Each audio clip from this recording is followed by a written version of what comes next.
جو لوگ اللہ پر ایمان لائیں، کہیں کہ ہمارا رب اللہ ہے، پھر اس پر جم جائیں، ان پر فرشتوں کا نزول ہوتا ہے۔ نہ کوئی غم کرو نہ خوف، خوشیاں مناؤ جنت کی جس کا تم سے وعدہ کیا گیا تھا۔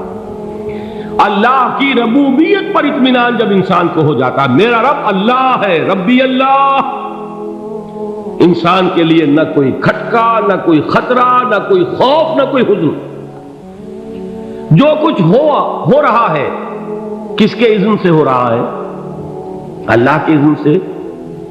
اللہ کے اذن کے بغیر پتہ تک نہیں ہلتا۔ یہ کوئی اندھا بہرا مادہ نہیں ہے جس سے مجھے کوئی خوف ہو۔ اندھا بھینسا چلا آ رہا ہو اس سے تو ڈرنے کا ہر انسان کو ڈرنا چاہیے، نہ معلوم کس کو ٹکر مار دے۔ لیکن نہیں، اس کائنات کو چلانے والا ایک سمیع و بصیر خدا ہے، وہ جو میرا دوست ہے، میرا ولی ہے۔ اللہ ولی الذین آمنوا یخرجہم من الظلمات الی النور۔ اللہ اہل ایمان کا ولی ہے، ساتھی ہے، پشت پناہ ہے، مددگار ہے، حمایتی ہے۔ بتائیے جسے یقین ہو جائے کہ اللہ میرا مددگار، اللہ میرا محافظ، اللہ میرا پشت پناہ، اللہ میرا حمایتی، اس کے لیے کوئی خوف ہوگا؟ اس سے کوئی ڈر ہوگا؟ میں مثال دیا کرتا ہوں ایک بہت سادہ، پنجاب کے دیہات کی۔ تو بڑا چودھری ہے اور کوئی غریب کسان ہے۔ اس غریب کسان کے جانوروں کو ہر وقت اندیشہ ہوگا چوری کا، کوئی میری بھینس کھول کر نہ لے جائے، کوئی میرا بیل کھول کر نہ لے جائے۔ لیکن جس کے بارے میں یہ سب کو معلوم ہو کہ وہ جو بڑا چودھری ہے وہ اس کا دوست ہے، اس کی بچیا کو کوئی خوف ہوگا؟ اس کی بھینس پر کوئی ہاتھ ڈالے گا؟ اسے کوئی اندیشہ ہوگا؟ نہیں۔ کیوں؟ کہ وہ بڑا چودھری، بڑا اس کا یہاں کا سردار، جاگیردار، سب کو معلوم ہے وہ میرا دوست ہے، کوئی میرے خلاف اقدام نہیں کر سکتا۔ اس دنیا میں یہ چھوٹی سی بات اگر آپ کے دلی اطمینان اور سکون کا باعث بن سکتی ہے تو ذرا تصور کیجئے۔ میں لفظ تصور استعمال کروں گا صرف اس لیے کہ اس کا ہم جس کو کہتے ہیں ادراک اور شعور کر نہیں سکتے، اگر کے ساتھ کر سکتے۔ اگر یقین ہو کہ اللہ میرا مددگار اور یقین ہو کہ اللہ ہر آن میرے ساتھ ہے، پھر کوئی خوف؟ کس کا خوف؟ کوئی شے اللہ سے بالا تر ہے؟ کوئی قوت اس سے زیادہ طاقتور ہے؟ کوئی اس کے ارادے کو بدلنے والا ہے؟ کوئی اس کی مشیت کے آڑے آنے والا ہے؟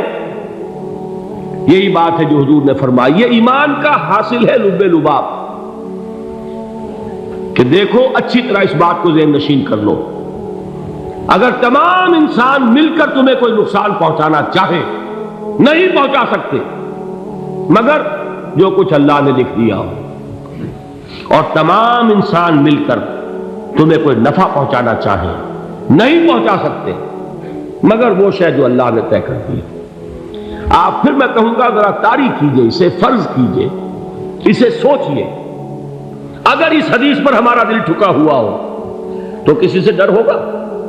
یہ مجھے نقصان نہ پہنچا دے، یہ میری رپورٹ خراب نہ کر دے، یہ میری انکریمنٹ نہ رکوا دے، یہ میرا یہ نہ بگاڑ دے، یہ میرے یہ نقصان نہ پہنچا دے۔ اس کا ڈر، اس کا ڈر، اس کا خوف، اس کی خوشامد، اس کے لیے جا کر طرح طرح سے اپنی عزت نفس کو ذلیل کروانا اس کے سامنے، یہ سب کچھ کیوں کرتا ہے انسان؟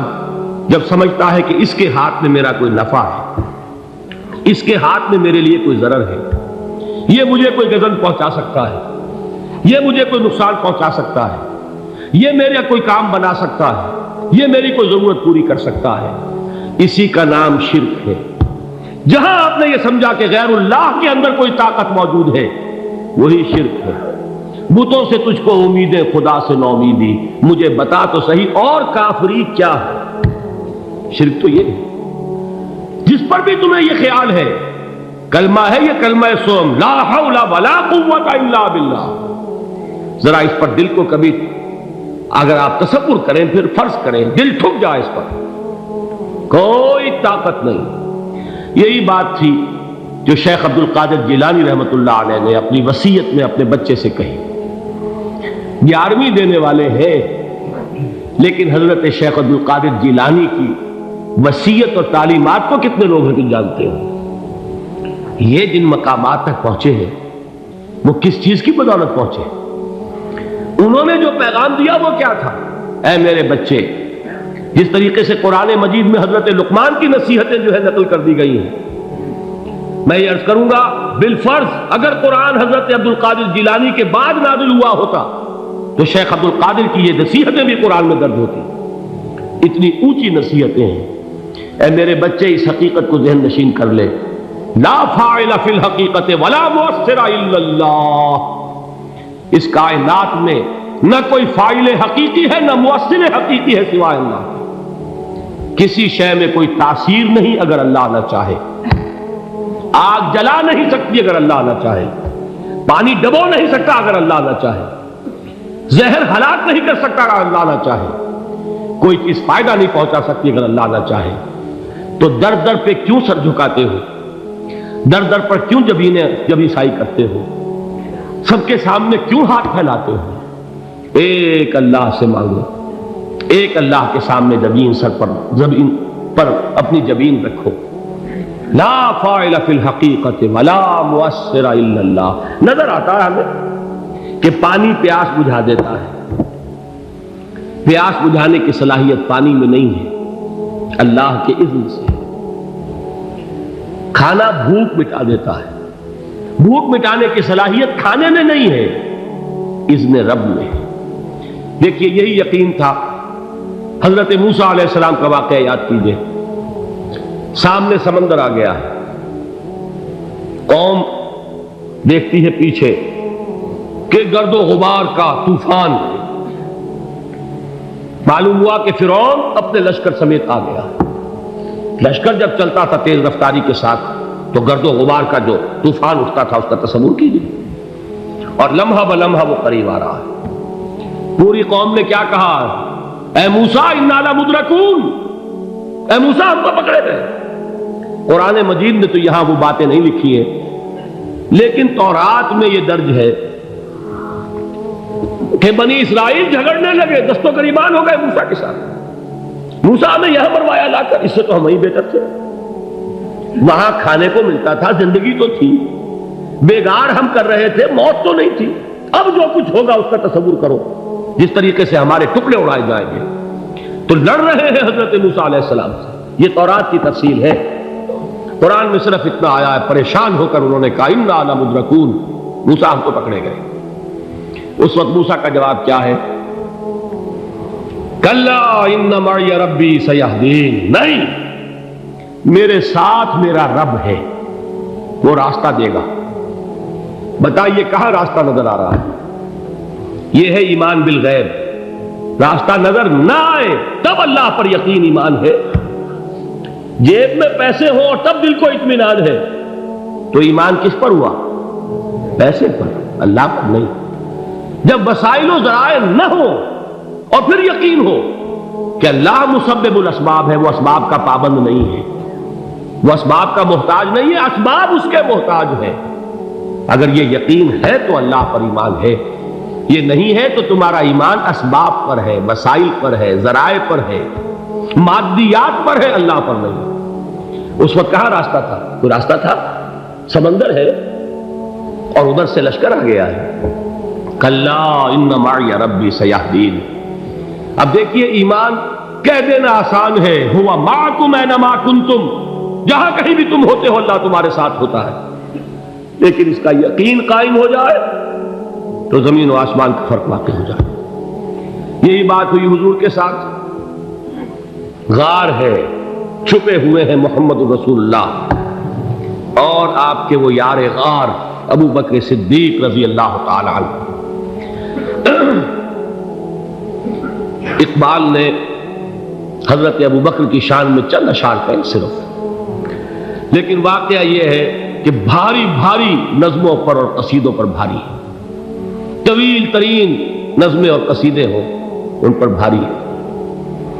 ہمتیں ابو بکر کی ہمت جو ہے کشت ملت را چو ابر، جیسے بارش سے کھیتی اپجتی ہے، ابو بکر کی ہمت اور عزیمت اس امت کو اسی طرح سینچنے والی ہے۔ ثانیے اسلام و غار و بدر و قبر،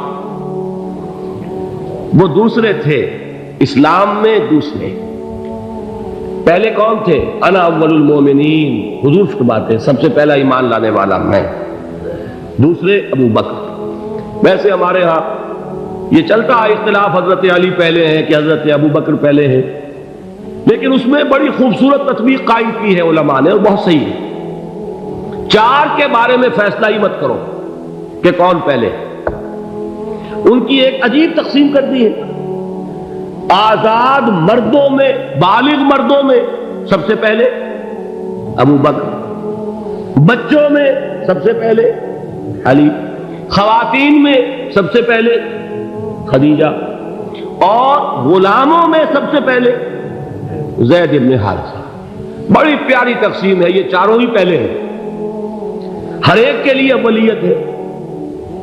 اور واقعہ یہ ہے کہ اگر زمانی اعتبار سے تعین ہوگا تو پہلے خدیجۃ الکبریٰ آئیں گی رضی اللہ تعالی عنہ، کسی اور سے بات کرنے کی نوبت بعد میں آ سکتی ہے، پہلے تو اہلیہ محترمہ سے بات ہوئی، آتے ہی پہلی وحی ہوئی ہے، ابھی تبلیغ کا حکم نہیں تھا۔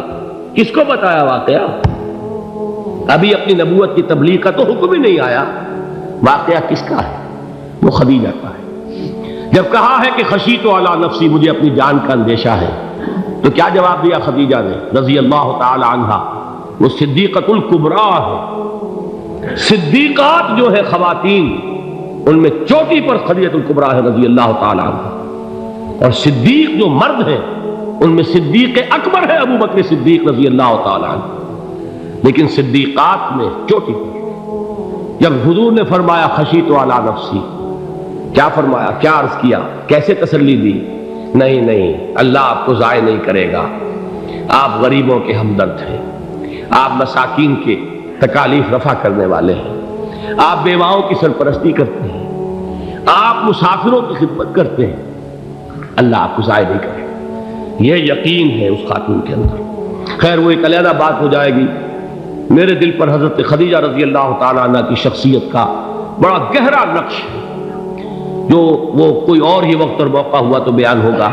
بہرحال اقبال نے ایک مصرے میں جو چار اولیتیں جمع کر دی ہیں، ہمت او کشت امت را چو ابر، ثانی اسلام و غار و بدر و قبر۔